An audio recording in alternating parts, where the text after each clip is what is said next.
All right, we are live. Hi, everyone. Welcome to the virtual book tour for my memoir, Girl Decoded, which was published by Penguin Random House this past April.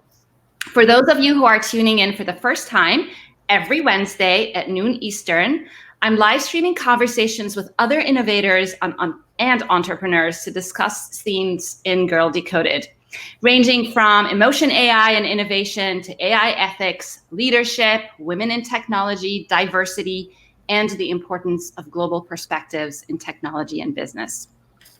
One of my favorite parts of doing these live streams is actually hearing from you, the audience, and seeing all of the different places and backgrounds from all around the world where you're tuning in from.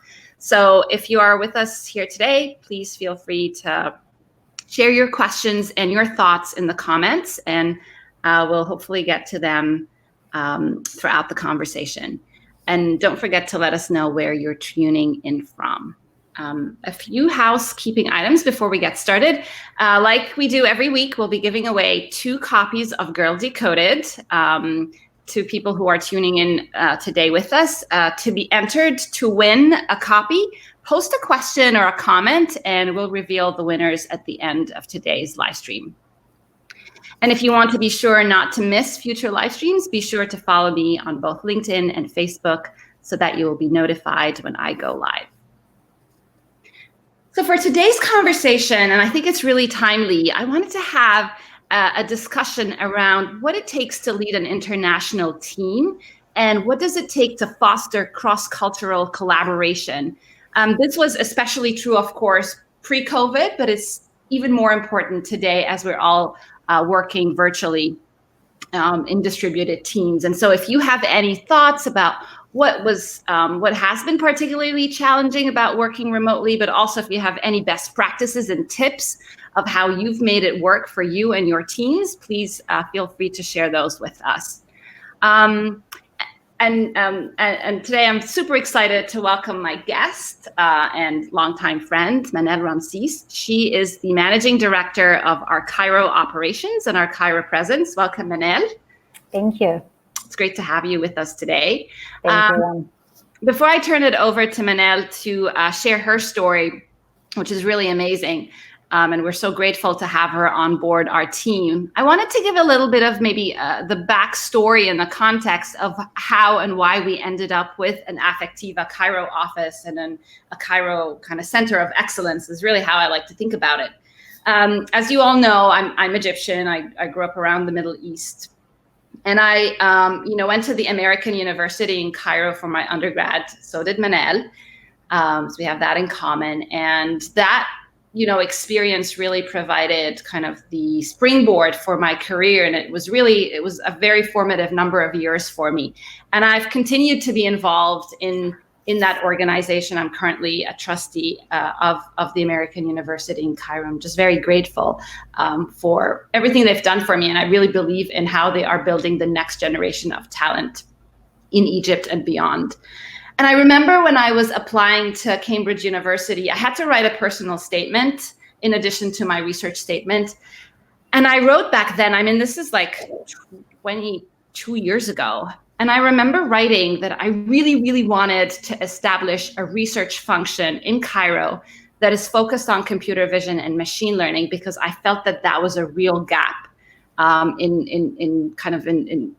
in the opportunities that were provided to really young, smart people in Egypt. So fast forward when we were spinning out of MIT and starting Affectiva, I was really adamant that was the opportunity to start a research function in Cairo and kind of leveraging all the amazing talent that exists there. And sure enough, when we were picking investors, it was one of my criteria. Were they really okay and excited about having an Affectiva Cairo operations? And sure enough, our first investor, Peter Wallenberg Trust, they do a lot of philanthropic activities in Cairo and around the Middle East, and they were excited to support our vision of supporting a team in Cairo. So I think it is super critical to our success, and we're going to talk about kind of what do we focus on in the Cairo office, but I feel strongly that being able to source a global talent is one of our key competitive advantages as a company. And I just love that we do that, even though, of course, it brings with it some challenges. So with that, I would love to have a conversation about all of this. Manal, you and I go pretty far back. We've known each other for a number of years now. So why don't you tell us a little bit about your background and your role at Affectiva? Sure. So first of all, I'd like to thank you, Rana, for inviting me to this great opportunity to share a little bit about myself and about my background. So yeah, I'm Manal Ramsis. After I graduated from the American University in Cairo, I worked in software engineering for many years before getting my MBA and working in managerial roles for one of the biggest software houses in Egypt. Later, I moved to Canada for a while with my family, with my husband and 2 children, but then returned to Cairo to take on a new challenge. So all throughout this period, I was following you, Rana, on social media and learning so much about Affectiva's exciting news. And then when the right time came, we connected, we talked, we discussed the general manager role for the Affectiva Cairo office, and here I am. Yeah, that was over a year ago, because I remember we were talking about this over the summer, and then you flew in actually from Cairo for the emotion, to Boston to attend the Emotion AI Summit, and I think that clenched the deal. Exactly. That was So I have a really cute story about Manal. So Manal used to work at IT Works for a number of years, and I believe you started as a junior kind of software engineer, but by the time you left, you were part of the executive team. You had a pretty senior kind of P&L role, right? Yes. And so it was a very tightly knit culture, and we used to kind of socialize as families. And I remember when Jenna, my daughter, she must have been like maybe 3 or 4, she had just started to talk, and she declared one day that you were her favorite person at the company. I still remember that day. She's when you visited with her to the office, I remember that day. She's awesome. Yeah. She already knew how amazing you are. So tell us about the Cairo office. What kind of functions do we have there? How big is it? Yep. So I would like to start by saying that I'm really proud of the Cairo team. This is a group of hardworking, committed, loyal, and ambitious young talent. Mm-hmm. And so that's the right mix for a winning team, right? In the Cairo office, we have 5 functions represented right now. We have the labeling function, the platform data engineering function, the science team, the customer success team, and an operations team. Do you wanna kind of share a little bit about each of the teams? Yeah, sure. So who are not familiar with what each of these functions are. Yeah. So let's start with the labeling function. That's the team that does all the labeling for our videos and images to find out like labeling the videos and images that we use later on in the pipeline. Our platform and data engineering team is mostly responsible for making sure all of that works on one platform, like an integrated platform, getting the data in, getting the data, exporting the data to the next step, and so on. Even with the platform that people use to do all that stuff. Yeah. The science team is where the machine learning and artificial intelligence part comes in. These are like the computer vision people doing all the modeling and stuff to like produce the result that we want. the customer success team is a team that is responsible for responding to our customers for specifically one of the products that we own, the media analytics product. And finally, the operations team. These are the people who take care of all that together in the office and like managing all that stuff together. That's awesome. And what I love is that these teams are very much integrated with the Boston teams. It's not like we have a team that's sitting on the side based in Cairo, they're doing their thing. And then there's a set of other functions that are in Boston. Like a lot of our functions are cross kind of location and geography, which I love. I think that's amazing learning experiences for both teams. True. Yeah, that's the teams are continuously working together with the Boston team and trying to manage their schedules around that. And I think that's cool. So what do you think are some of the advantages of having a team based in Cairo? Well, first of all, I believe in Cairo we have access to an amazing pool of young talents. You just mentioned that at the beginning. AUC, the American University, and GUC, the German University, stand out as universities with high caliber graduates in our field, in addition to other universities as well.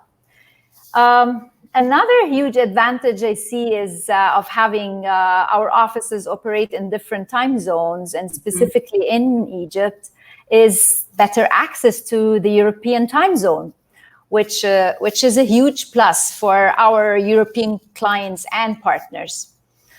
In a way, it's an important one actually, because we do a lot of work, obviously, in Europe through both our media analytics business, but also our automotive partners. Right. We have a lot of automakers that we partner with that are, they're basically European brands. And being in the same time zone and being just a few hours away, even by flight, kind of makes it easier to ensure that, timely feedback, right? Right. Yes. Yeah. Yeah. And we also talked about, I guess, what's interesting is we do have Asian partners too. And again, being kind of having a function in Cairo, where we have access to that time zone as well. Right. Yeah. It's just like in the middle of West and East. And it's like a practical time zone to work in. Yeah. Interesting. Well, other advantages? Yeah, I was thinking also about like having diverse teams across the globe that adds great value to what we do, and the differences in educational background and culture together like complement each other and result in a better mix, so to say. And I also sometimes look at this as having the ability to extend working hours. So resulting in more productivity, increased productivity per day. Like the US people are sleeping, the Egyptian people are working, and then vice versa. So it's kind of an extended, number of working hours. One thing back to the cross-cultural kind of cross-pollination, but also cross-cultural differences. I found it especially fascinating. It's sad because it's been really challenging, of course, with all of the protests and the systemic injustices happening in the US, but also around the world in the past few weeks. But a lot of it, like we Egyptians have gone through in a slightly different flavor, but it was the impetus for the Arab Spring. And I found it just so heartwarming that the two teams were able to come together and have a very open dialogue around, what does that mean? What does it mean in the US? What does it mean in Egypt? What does it mean globally? And I just felt like it was an amazing learning opportunity and just, I don't know, a real moment of human connection and kind of acknowledging different perspectives to a very kind of tough issue. Yes, I agree on that. Like, there are cross-cultural differences, and sometimes you have to understand that they exist, like different people, different cultures, think about topics in maybe different ways, and deal with them maybe also in different ways. But I think this is why we value diversity so much, and it really adds to our understanding of the world and how it functions. And yeah, absolutely. And I actually think that translates. I mean, we bring up the diversity issue and topic all the time because I really believe it's not just the right thing to do, but it's a business imperative for Affectiva, and it makes our technology better when we are a diverse team. And one of the examples I like to give is around the diversity of our data. So a number of years ago, we, as you said, a lot of our data annotation team is based in Egypt. And a lot of them are young women, and some of them wear the hijab. And I remember at some point, one of them said, I have yet to come across somebody that looks like me in this data set. And of course, it was something we hadn't thought about. But she was able to kind of highlight that this is something it's a blind spot we had in our data. And because our team was so diverse, we were able to say, you know what, you have a point. Like, let's prioritize collecting data of women wearing headscarves, or it just highlighted that this was a missing element in our data. So I really believe that this kind of diversity, not just of gender or ethnicity or age, but even just like backgrounds and experiences and cultures, is so critical. I'm proud that we're able to kind of prioritize that. Interesting point. Yeah. Okay, so we have people from all around. We have Pamela is from Montreal, Canada. Cairo, Egypt, Chicago, Madrid, Spain. Cool. Isn't your son there? One of your boys are there, correct? Where? In Spain, yes. Yeah. Yes, my son is currently in Spain, Yeah. Boston. Hi, Mikey. Germany, Switzerland, Pakistan, London. So people from all around the world. Love it. And my mom is on too. Hi, Mom. Wow. Always Hi, good. Tom. It's always good when Mom's on. All right. So we talked about the advantages. I am curious if, in your experience, you've seen any differences in how people work or how people approach work in Cairo, say, versus the US. Yes, I think, there are a couple of differences. Like, I feel like you just said it a couple of minutes ago. There's a feeling of a tightly knit culture in the office in Cairo. And I guess it's a well-known fact that Egyptians, like other nations in the region, are generally warm, build strong relationships in a very short time. And so office friendships that extend beyond working hours and even on weekends is just like a normal thing, in the Cairo office. These were some of the differences that. I feel I definitely can echo that. I feel like by and large, our culture at Affectiva values human connection, and by and large, we are kind of it's even beyond collaborative. There is this family feel, like people genuinely care for each other. But it's like 10 times that in the Affectiva Cairo office. I definitely feel that, and I appreciate that. There's this sense that I don't know, as you said, it's just this Middle Eastern generosity and tightly knit kind of intimate culture. Like everybody knows everything about everyone. And right. Yes. Everybody's friends with everyone, and which has its pros and cons, of course. Of course. Yeah. But I do love that family feel for sure.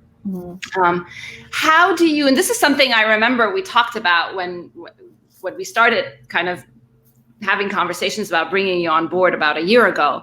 How do we keep the teams aligned? And I think this is now very applicable given the global pandemic and people can't be in the office, can't have face-to-face time. So what are your thoughts on how to keep people aligned? Well, we have monthly meetings where we present updates and important events to the Cairo team and review everything that happened like the previous month. Also, keeping people aligned also happens even in smaller team setups when teams meet to discuss plans and relative to the bigger picture.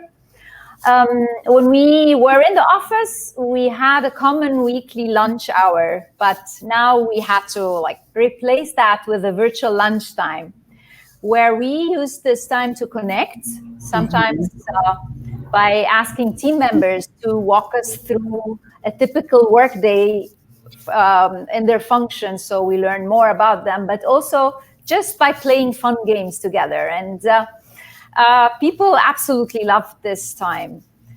I can think also of the weekly check-ins that we do with the whole company.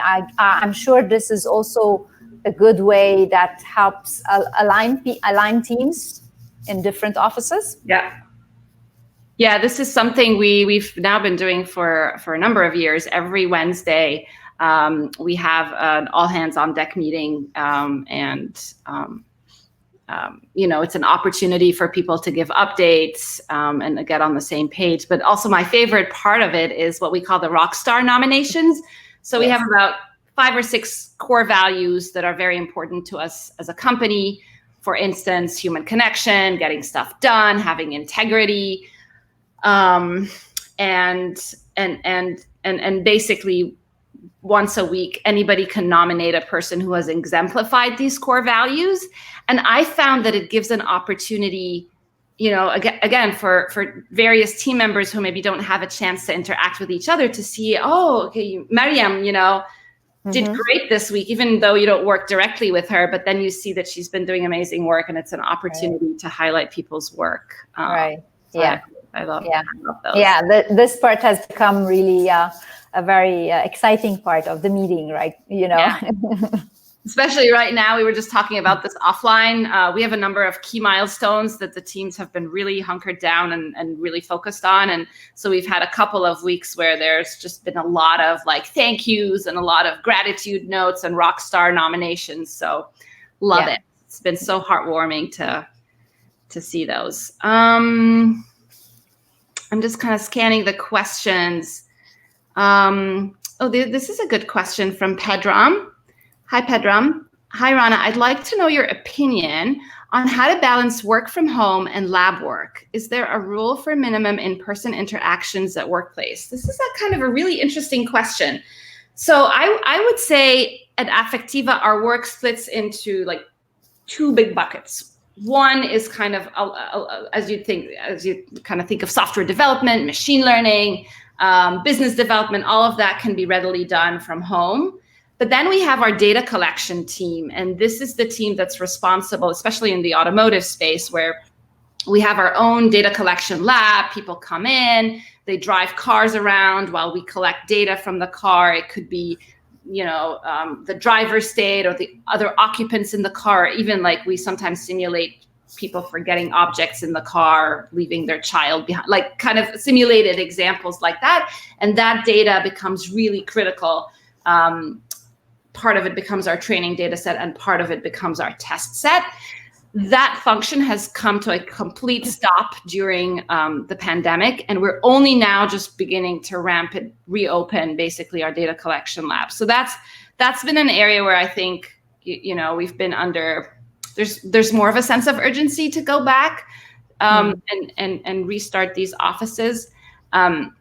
Otherwise, our sense is we're going to be working from home for at least a few more weeks. Manal, how has it been like in Egypt with the pandemic? I know, when did you all move to working from home? Yeah. So although it was not required by the government to close offices in Egypt, we only had evening and nighttime curfews. We did close the office in Cairo and asked people to start working from home around the same time as the Boston office. So Mid-March. 3 months. Mid-March. Yeah, it's been a while. I know. Yeah, it's been a while. Yeah, and this was out of like safety concerns because, safety of our team members always comes first. So, and yeah, since then we have been working from home. Overall, I think it's a positive experience. I know some companies could not fully transfer to working from home like we did. So yeah, and I have to say the operations team has also done an excellent job providing people who struggled with unstable internet connections at home with alternative solutions and better solutions to be able to like complete their work. And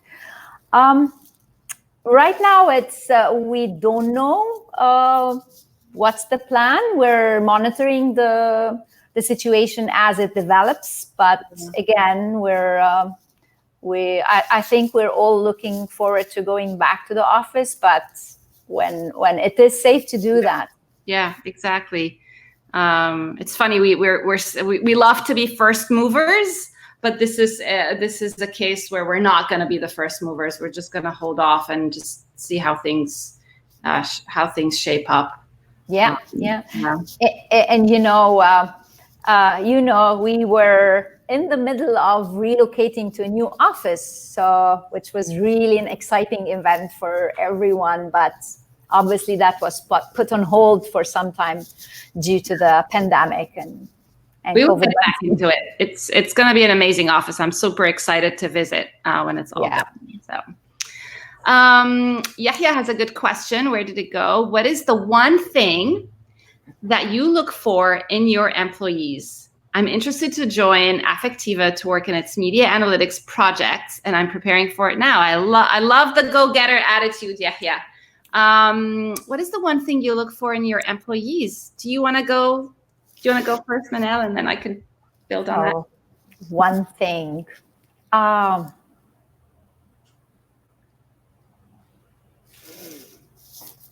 I would say passion to learn, maybe. You know what? That was mine too. Oh, really? Yeah, the ability to learn, honestly, like just having a drive and an openness to learning new things, right? That's how people develop. Exactly. Yeah. It's cool. I like that we. Mariam says hi from the Netherlands. Hi, Mariam. Okay, Sam. Hi, Sam. Great to see you. Thank you for joining. Is there a portable app that helps us men read and understand the different moods we face day to day with our wives? What? That would be the killer app. That's it. That we need to just pivot and build that app. Oh, that's so funny. Yeah, I know. Men really need that. They do. That's funny. Pamela says we need more of that diversity and inclusion of perspectives in tech and AI, particularly. Absolutely agree. Mariam is asking, how much diversity do you have in your Boston Affectiva team? Pretty diverse, I would say. We're never done with diversity. There's always more to be done. But I would say across the board, be it in Cairo or Boston, we really think about diversity. And it's not just diversity of, gender diversity, of course, is a big topic in the tech space, but as well as ethnic diversity, which has been top of mind, especially in the last few weeks. But age diversity is really important, and diversity of perspectives, right? Like people who come from different backgrounds or have different educational experiences. I think all of that is, these are all different ways to think about diversity, and it's something that we care deeply about and we prioritize in how we approach it. Yeah.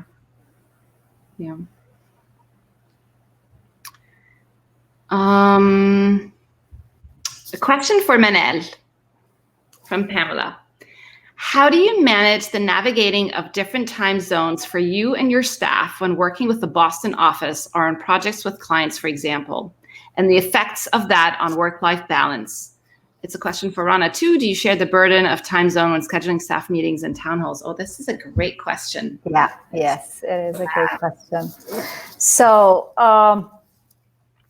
I did mention earlier that having offices in work in 2 different time zones could bring some benefits to it. But as Pamela says, it also makes scheduling meetings and connections of both offices a little bit challenging, right? Because of the limited number of hours we overlap. So, but I guess the team has worked around this in a beautiful way. So most of the people, and that's what I do too, in the Cairo office, we use our morning time to focus and work on our projects, individual tasks, and kind of dedicate the afternoon time to meetings and checking with the Boston office.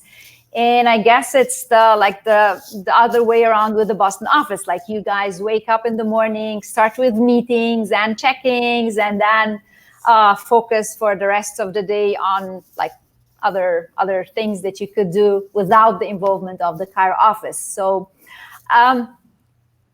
I think I like that. Also, an idea that we developed that I really love is the virtual donut, which pairs random people from within the same office or different offices to chat and connect. It's kind of like meeting in the kitchen, right? And just chatting about everything and anything. This is something that we all miss right now. And the few donuts that I had so far were a lot of fun. And it really felt engaging, like with the different time zones, with working from home, an additional challenge. Like, we try to find ways to maneuver that. Yeah, I've been loving those too as well.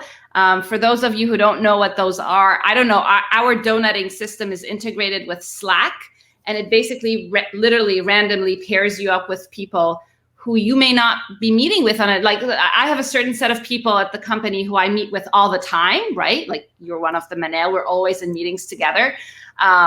But then there are some other people that I just don't get a chance to connect with. But the donutting has been randomly assigning me to these team members, and it's just been really fun. And it's an opportunity just to get to know people. I'm like, okay, how are you guys? Tell me about your kids. And it's just a really nice opportunity to connect. So I think we should keep that. We should totally keep that, even post-COVID. I think. Right. I think it's a great idea. Pamela, I see you've asked another question around neurodiversity, and thank you for bringing that up. I would say this is an area that we can do better, to be honest. Well, again, neurodiversity means a lot of things. In general, I would say we are open to people with different cognitive abilities and skills. But for example, we've always, because a lot of Affectivas technology grew out of work in the autism space, and I've worked a lot with autistic individuals, and we partner with a company called Brain Power that actually employs a lot of individuals on the autism spectrum. I feel that we could be doing more in this area. We do not, for example, have any individuals specifically diagnosed on the spectrum. There might be some who are, but yeah, this is an area where we could probably do more. All right, Aya has a comment. Well, I have to admit that I'm not into technology. I even have no apps except Facebook. Oh, that's interesting. Until I stumbled upon your TED Talk, the zeal, the passion, and the lively way you talked about Affectiva pushed me to be eager to know more about your project. I did love your spirit, and I'm even thinking of putting this in a future movie. Ooh, Aya, you should reach out. Maybe there are ways. All the luck to you and Manal. Maybe there are ways we could collaborate. You never know. Another Joseph.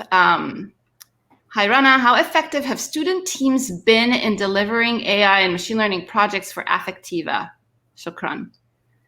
That's a really great question. And it's maybe an opportunity to talk about our internship program. So in the past number of years, we have an amazing, robust summer internship program in both offices, actually. We've been able to tap into incredible talent, everything from, postgrads, undergrads, and even high school students. We have had amazing high school students join our team, and they've done incredible work. They've been listed as co-inventors on patents, and they've gone on to do amazing things with their careers. So I feel like we've kind of figured out the formula to bring in these student teams and have them be productive. A fair amount of our interns have ended up being offered full-time jobs, actually a lot of them in Cairo. And so it's just been a wonderful way to get access to talent and get young people excited about the work we do. This year, because we can't do an in-person, obviously, internship program, we've pivoted to more of a summer training program, which is being led by our head of research, Dr. Tanya Mishra. And I think we have hundreds of applications already. And it's going to be a 5-week program divided into self-learning and self-paced kind of modules, but ending with a make-a-thon, where we're going to assign students into teams and kind of see what they build. So it kicks off in the next few weeks, and I'll definitely keep everybody posted. Excited about that. Manal, do you want to comment on internships or how we're involved with students, and even maybe kind of some of the ideas we have about incorporating or collaborating with institutions like AUC and GUC? Yeah, I second your opinion about interns. So good good interns that ended up working for us in a full-time way, and it's just very it's easy intern coming in with so much to learn and understand, and then by time with the help of the other teams, and all of a sudden you think that he or she is ready to like jump in and take a full-time job and be one of the persons that Affectiva really values and depend on, right? We have been talking about collaborating with different universities like AUC and GUC for providing opportunities for undergrads to come and have these internship programs in Affectiva. This, of course, this summer is a bit different, although we're still considering that in a much smaller number. Another thing is sponsoring projects of these the graduating graduating students, and sponsoring their projects and giving them the support they need from a technical point of view, or maybe from a project management point of view, or even from the business point of view. And we'd love to see successful projects and be part of helping these students graduate and complete successful projects. Yeah, absolutely. I totally agree. And there's always a lot more we can do, right? Right. I think as we establish more of our presence in Cairo, I think there's opportunities to do more of that. Yeah. We are kind of very unique in terms of the work we do. So if you're a young student interested in computer vision and machine learning, there's only a handful of companies that you can engage with, and we're certainly one of them. I do also want to give a shout out to Mohamed Ez, who is one of our lead machine learning scientists at Affectiva. He started as a software engineer in the Cairo office, went off to Germany to get his master's in machine learning because he really wanted to pivot to doing more of that. Came back to the Cairo office and worked there for a number of years, and just recently moved to Boston. But when he was in Cairo, he started one of the very first AI meetups for Cairo. And again, it was an opportunity to connect with other companies in the space and just bring more of a community together. So I love that we're able to take on these kind of thought leadership and market leadership positions in Cairo and obviously beyond. I'll take a few more questions and then we'll start to wrap up. Agorize is an interesting virtual hackathon platform for students and companies too. It's not one we're familiar with. We'll definitely take a look.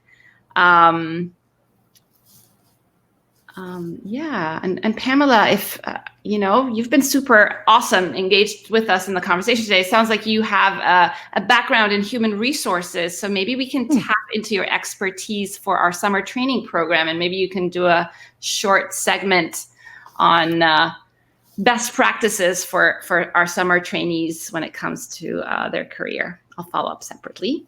Ahmed has a question. Is Affectiva by any chance planning to expand into more general data analytics, big data mining?